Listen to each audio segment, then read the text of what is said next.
Former Mercedes chief reveals where wrong turns were taken in fall from dominance.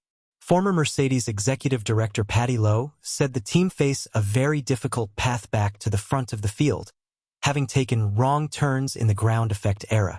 Lowe was at the top of Mercedes' technical team in the switch to the turbo hybrid power that kick-started their dominant streak in 2014, and their subsequent fall from the top has left him feeling a lot of sympathy for his former team.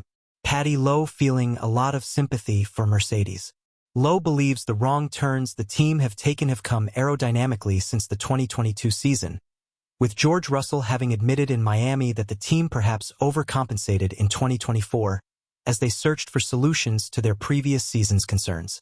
Given the success Red Bull have had in the same period, Lowe, who left Formula One and founded sustainable fuel company Zero Petroleum, explained that out-developing their rivals to get back to the front is a very difficult prospect in this regulation cycle.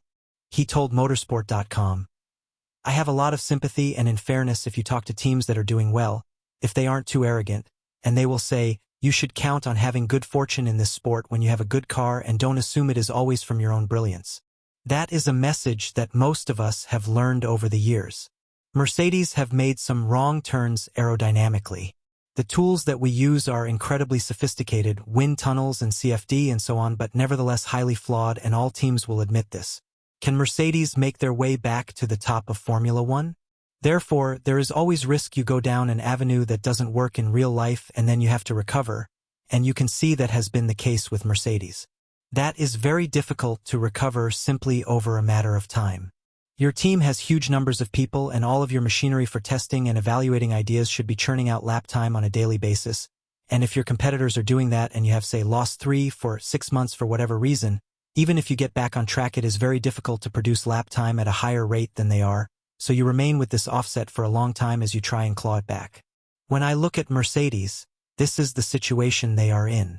With the cars not being changed significantly for 2025, Lowe believes the regulation reset in 2026 will be the next key chance Mercedes will have to jump their way back up the order.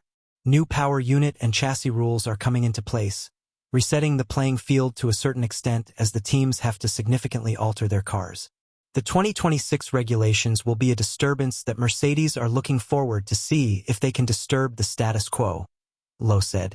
But unfortunately, today's formula is very much about optimization at a micro level on top of some basic structures that you chose or copy or evolve to, and then it is about optimization, and it is very difficult to make step changes within that space. So now, what do you think? Click on the comment icon below to have your say and subscribe to the channel.